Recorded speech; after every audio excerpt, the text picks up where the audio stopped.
First off, let me go ahead and welcome you guys in. Today is Friday, September 17th, 2021. What I'm going to do real quick for the first little bit of the show, we're going to go over my picks from what we had off week two. Week two, I know, I'm sorry, was a bad week for me pick-wise. But, hey, week three, we're going to rebound on that, and we're going to definitely improve on that. But I'm going to go over those games that we were picking and everything, go off some things that I thought of, at least that I noticed. And also, we're going to talk a little Big 12 expansion. We're not going to touch too much on it, but I'm going to have a separate episode for that. So I'm not going to take too much of it on this one. And then also, we're going to run down some scores from week two before we end up moving on officially to week three.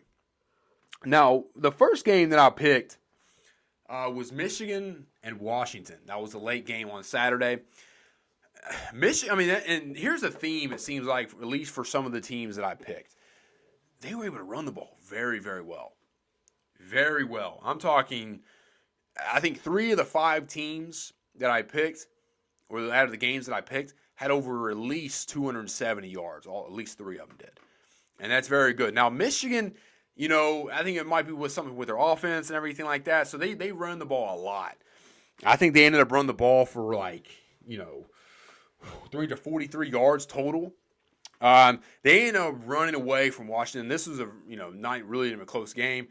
Michigan rolled in that one.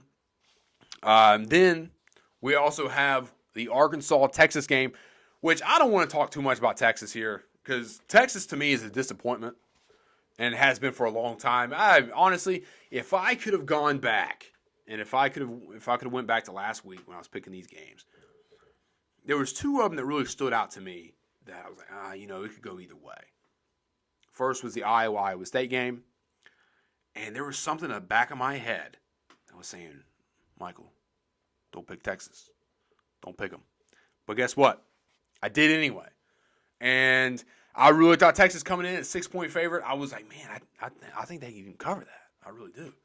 But, come to find out, they didn't.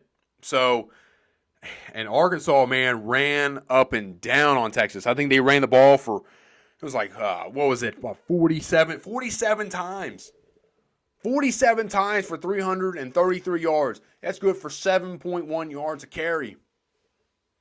Arkansas, man, I think the turnovers were 1-1. Texas didn't even have 300 yards of total offense. All right. So, Texas did not look good at all in this game. Arkansas, kudos to Arkansas and the Hogs, man, because I like the direction that they're going right now.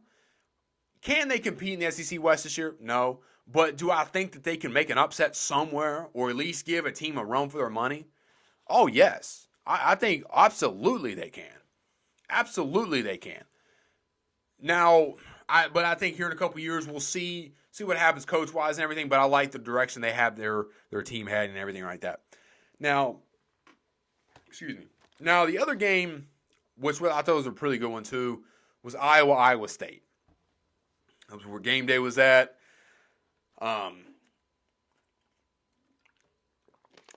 Man, first off, Iowa State, the first 2 weeks of the season, no passing touchdowns between that and Brock Purdy. Brock Purdy had 0 passing touchdowns.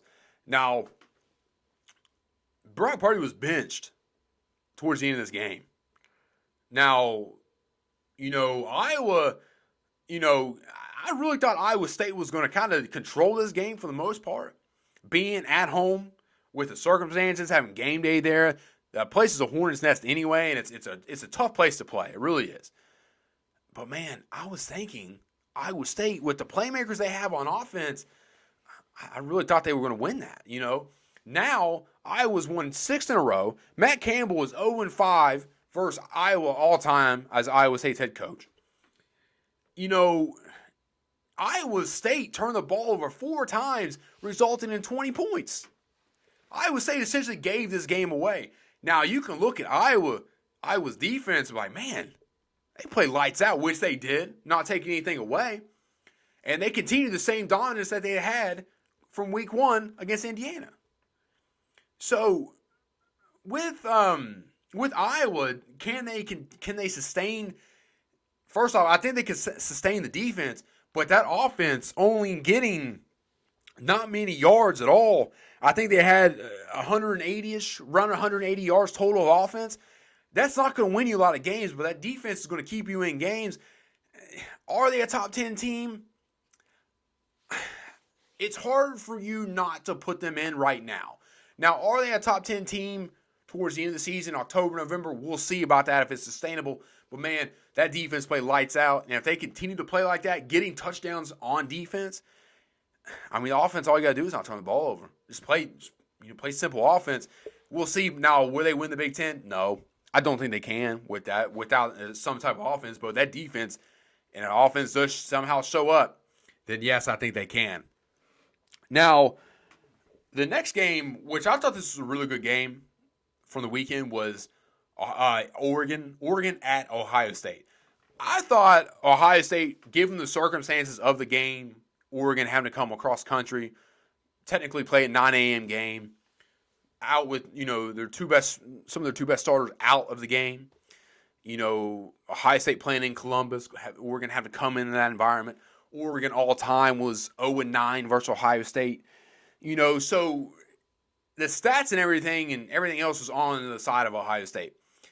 And when you start the game out, man, Oregon ran the ball for 269 yards and passed the ball for 236. Very balanced of an offense. So you like that out of the Fighting Crystal Bulls.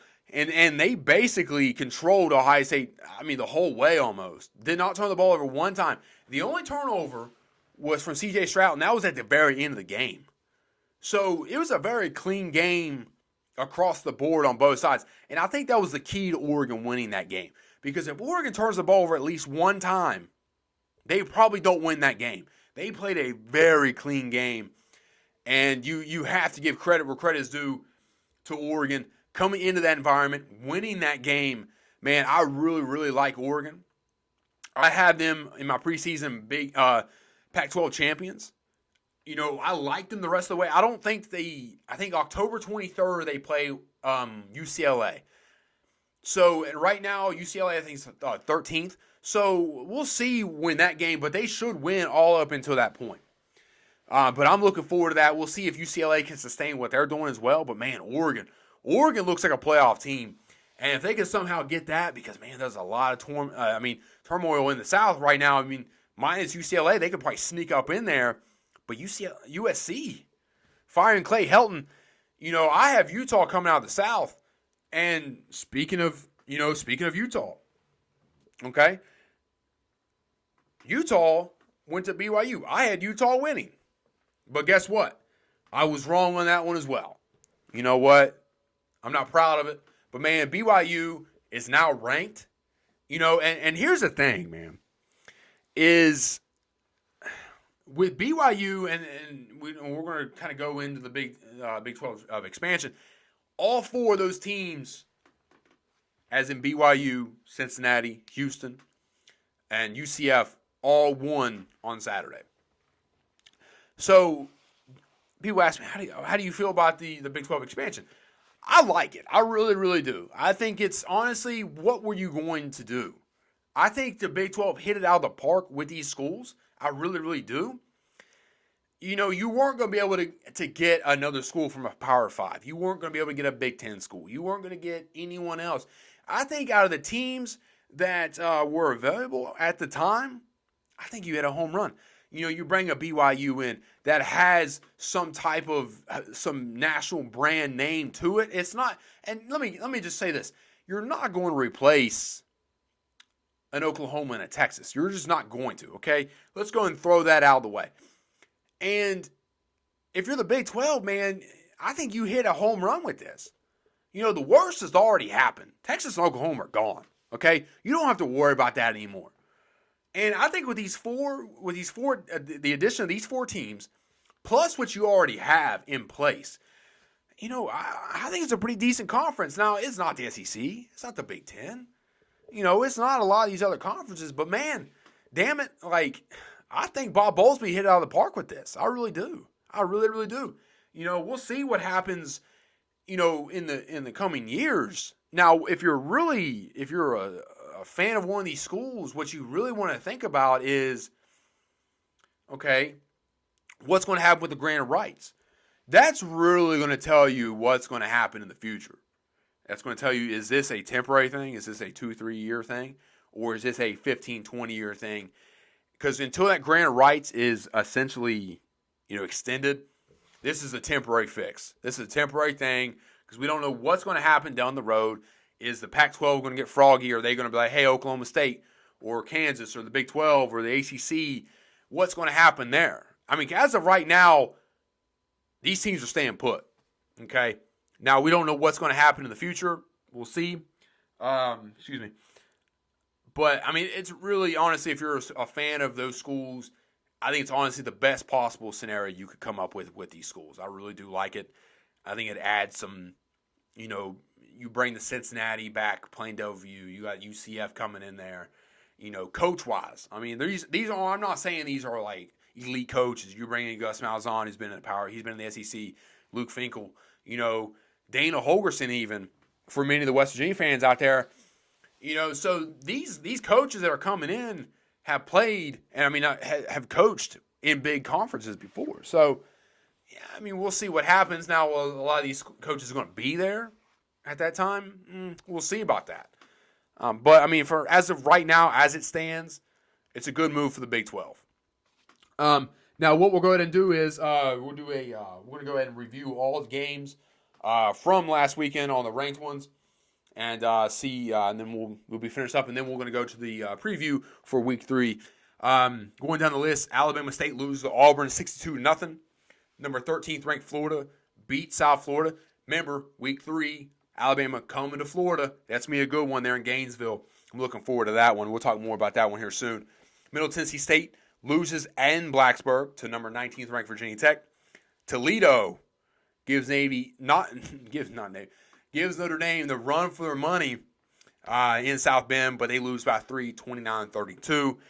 Georgia cruises versus UAB. Texas A&M struggles in Boulder and wins 10-7. Cincinnati starts slow, wins 42-7.